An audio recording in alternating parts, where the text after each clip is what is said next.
lilinawin ko lang po na impeach na si VP Sara. Tama! Kaya ang panawagan natin, hindi impeach si Sara kasi na-impeach na siya ng House of Representatives. Ginawa na ng House of Representatives ang trabaho nila, yung paggawa ng Articles of Impeachment tsaka yung pag-transmit sa Senado ng Articles of Impeachment. Ang bola ay nasa Senado na. Pero nakita naman natin sa mga nakaraang araw kung anong mga pagpapalusot ang mga ginagawa ng ilan sa mga miyembro ng ating Senado.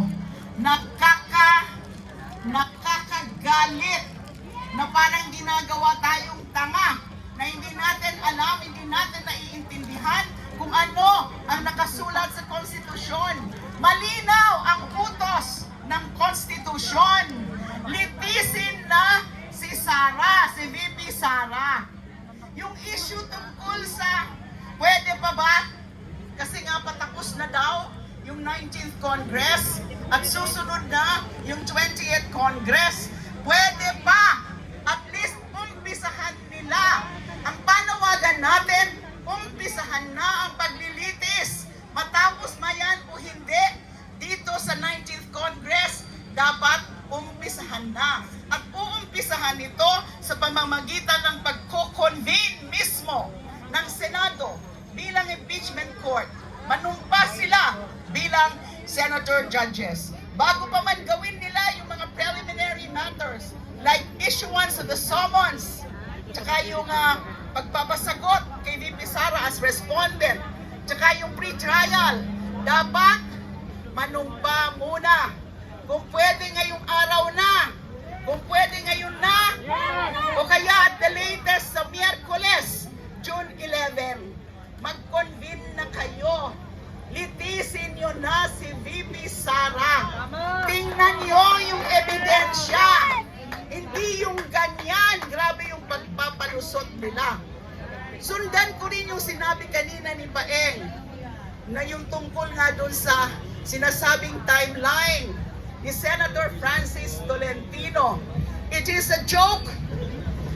Ano yan lalong linoloko tayo Inupuan nila ng halos 4 na buwan, tapos sisiksikin nila yung proseso, yung proceedings. Imagine, bibigyan lang ng 2 araw ang prosecution, tsaka yung defense, para magpresenta ng kanilang ebidensya.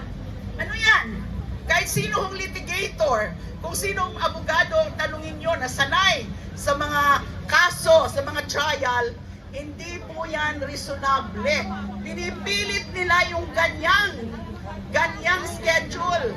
Kasi nga, gusto nila yung para bang matapos ka agad. Para sa akin, nakakakaba yun Kasi imagine 2 days lang. At sinasabi pa, dapat daw 2 lang na articles of impeachment ang gawing subject ng trial. Dinidiktahan yung ating prosecution. 2 araw, ano ba? Isa sigurong testigo lang ang pwedeng ipresenta sa 2 araw. So yan ay malaking kalokohan, linoloko na naman tayo.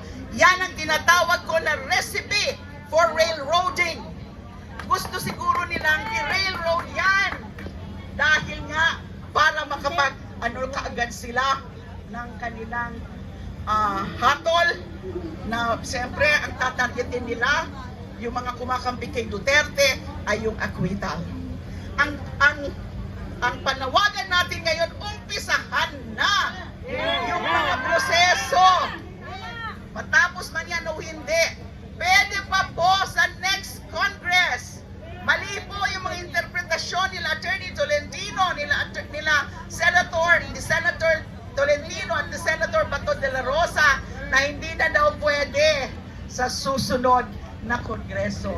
Maling-mali po. So ngayon nakita natin, dahil maraming grupo na yung nagsalita, nag-issue ng mga statements, ayan, medyo tingnan natin kung anong gagawin na nila ngayon. They are already cowering, backing down. Ito nga ho, hanggang Miyerkules po, dapat ipatuloy-tuloy lang po ang pagkalampag natin sa Senado. Huling, ano na lang po, isigaw natin, litisin na si Sara Duterte. Ngayon na, litisin si Sara Duterte. Ngayon na. Maraming salamat po. Hindi ba tayo magkakalasan mga kasama? Inaanyayahan muli ang mga kasamang nakasampa dyan. Please, ayusin ang command, bumaba, gumitna. Ditong nasa hanay, atras ng kaonte. Tinatawagan lahat ng mga petitioners at nagsalita dito sa harap, baba sa harap, yung kayang umakyat po. Bitbitin, pakisuyo po, bitbitin itong TARP marching banner. Kanina, lahat ng nagsalita, kayang umakyat, sumampa na sa entablado. Si Kiko, kaya niya pa yan. Joshua Mata, Rafaela, Justin. Aakyat, si Doc Guy. Nagagalit sa akin.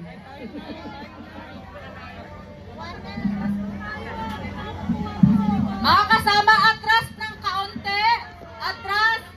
Atras po kayo yung truck. Hindi ko kayang buhatin. Pasensya na. Atras ang formasyon. Atras. Yung mga kasama ulit sa ilalim ng puno. Yung mga organization, marshals and command nyo. Please, pababain nyo. 10 minuto na lang.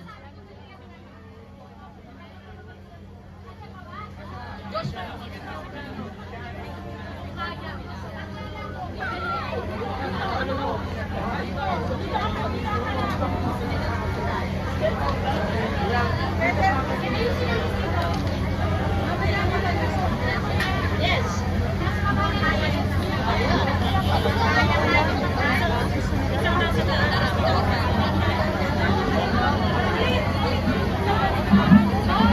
Okay, very ready po si kasamang John Ilago mula sa UPAC, Alyansa ng Samahang Tao, para sa pagkanta ng pananagutan.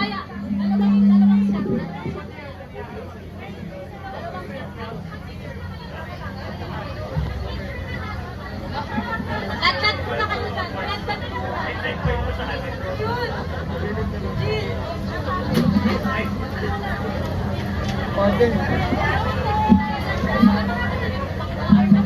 Mga kasama, 2 set ang photo ops nakaharap dito. Isang set, tapos mamaya yung crowd. Kaya napakahalaga na magsibaba na po kayong mga nakasampa dyan. Gumitna na.